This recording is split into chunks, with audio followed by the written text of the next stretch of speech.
नमस्कार। हमारे चैनल व्रत पौराणिक और ऐतिहासिक कथाओं में आपका स्वागत है, जिसमें हम तरह तरह की व्रत कथाएं, पौराणिक कथाओं और ऐतिहासिक कथाओं का वीडियो अपलोड करते हैं।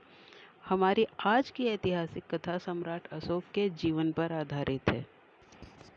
भारत का विश्व प्रसिद्ध एवं शक्तिशाली मौर्य राजवंश का महान सम्राट अशोक था, जिसने 304 ईसा पूर्व से 232 ईसा पूर्व तक शासन किया। सम्राट अशोक मौर्य वंश का सबसे प्रतापी राजा था। सम्राट अशोक का पूरा नाम था देवनाम प्रिय अशोक, अर्थात वो राजा प्रियदर्शी जो देवताओं का प्रिय था। सम्राट अशोक का राजकाल ईसा पूर्व 269 से 232 प्राचीन भारत में था।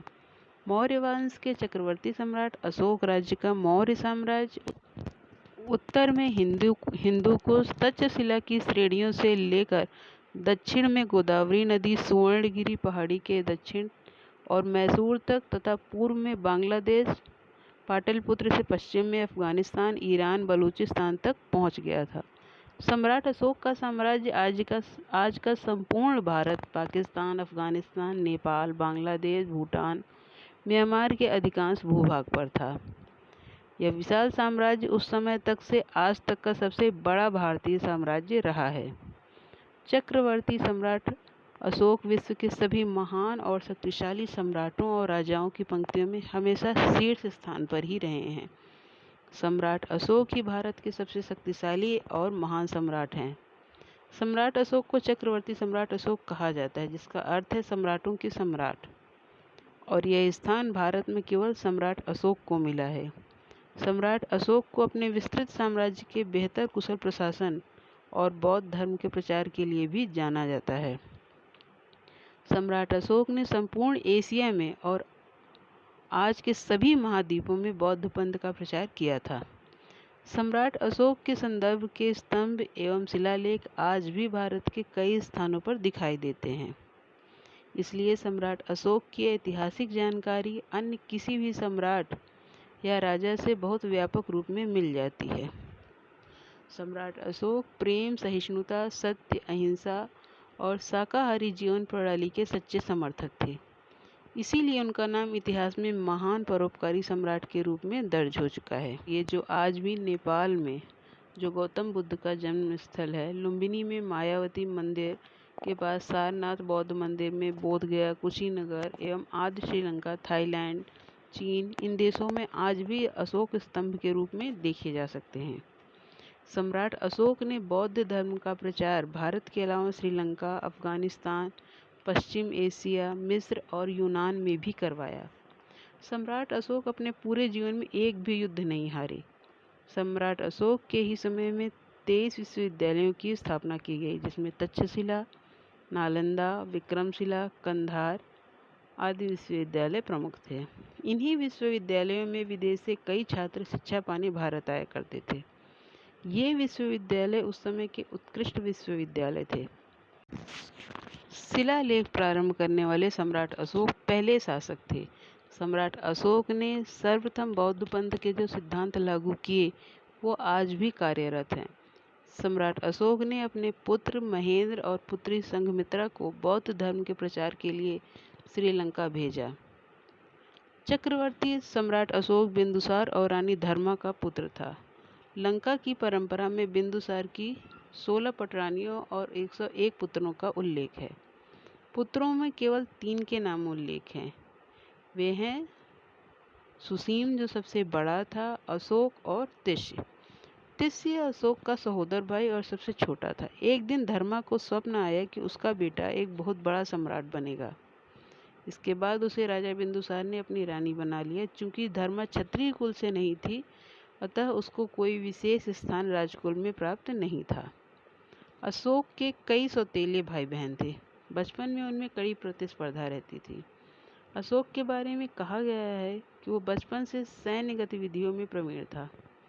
2000 वर्षों के पश्चात सम्राट अशोक का प्रभाव एशिया, मुख्यतः भारतीय उपमहाद्वीप में देखा जा सकता है।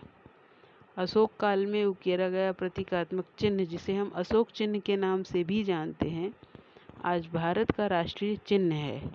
बौद्ध पंथ के इतिहास में गौतम बुद्ध के पश्चात सम्राट अशोक का ही स्थान आता है। चक्रवर्ती सम्राट अशोक का जन्म 304 ईसा पूर्व वर्तमान बिहार के पाटलिपुत्र में हुआ था। मौर्य वंश के संस्थापक चंद्रगुप्त मौर्य की तरह ही उनका पोता अशोक भी काफी शक्तिशाली था।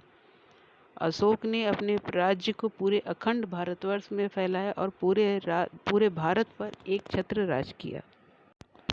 सम्राट अशोक की 4 पत्नियां थीं। उनके नाम थे देवी, कारुआकी, पद्मावती और तिष्यरक्षिता। सम्राट अशोक के 4 पुत्र थे जिनके नाम थे महेंद्र, संघमित्रा, तीवल, कनाल और एक पुत्री चारुमती। सम्राट अशोक जन्म से ही एक महान शासक थे। उसके साथ ही वे ज्ञानी और महान शक्तिशाली शासक भी थे। महान सम्राट अशोक अर्थशास्त्र और गणित के महान ज्ञाता थे। सम्राट अशोक ने शिक्षा के प्रचार के लिए कई स्कूल और कॉलेज की स्थापना की थी। सम्राट अशोक ने अपने राज्याभिषेक के 7वें वर्ष ही कलिंग पर आक्रमण किया था, जिसमें बहुत खून खराबा हुआ। अशोक के 13वें शिलालेख के अनुसार यह बताया गया है कि इस युद्ध में दोनों तरफ से करीब 1 लाख लोगों की मौत हुई थी। सम्राट अशोक इस नरसंहार को देखकर काफी दुखी हुए। इस युद्ध से दुखी होकर सम्राट अशोक ने अपने राज्य में सामाजिक और धार्मिक प्रचार करना आरंभ किया। इस घटना के बाद सम्राट अशोक का मन मानव और जीव के प्रति दया के भाव से भर गया। इस घटना के बाद सम्राट अशोक ने युद्ध न करने का प्रण लिया और लोगों में शांति का प्रचार किया। कलिंग के युद्ध की घटना के बाद सम्राट अशोक ने बौद्ध धर्म को अपना लिया और इसी धर्म के अनुयायी बन गए। अपने राज्य में इस धर्म का प्रचार किया और लोगों को जीव और मानव के प्रति दया भाव रखने का संदेश दिया। ऐसा माना जाता है कि सम्राट अशोक के जीवन का अंतिम समय पाटलिपुत्र में ही बीता था। 40 वर्षों के शासन के बाद उनकी मृत्यु हो गई। सम्राट अशोक ने अपने जीवन काल में कई महान कार्य किए और उन्हीं महान कार्यों के लिए उन्हें जाना जाता है। इस वीडियो में आपने जाना सम्राट अशोक के जीवन परिचय के बारे में। इसी तरह की अनेक व्रत कथाओं, पौराणिक कथाओं और ऐतिहासिक कथाओं के लिए सब्सक्राइब करें हमारा चैनल व्रत पौराणिक और ऐतिहासिक कथाएं, जिसमें हम तरह तरह की व्रत कथाएं, पौराणिक कथाएं और ऐतिहासिक कथाओं का वीडियो अपलोड करते हैं। अगर आपको हमारा यह वीडियो पसंद आया हो तो इसे लाइक ज़रूर करें और ज़्यादा से ज़्यादा शेयर करें और हमें कमेंट करके ज़रूर बताएं कि हमारा यह वीडियो आपको कैसा लगा।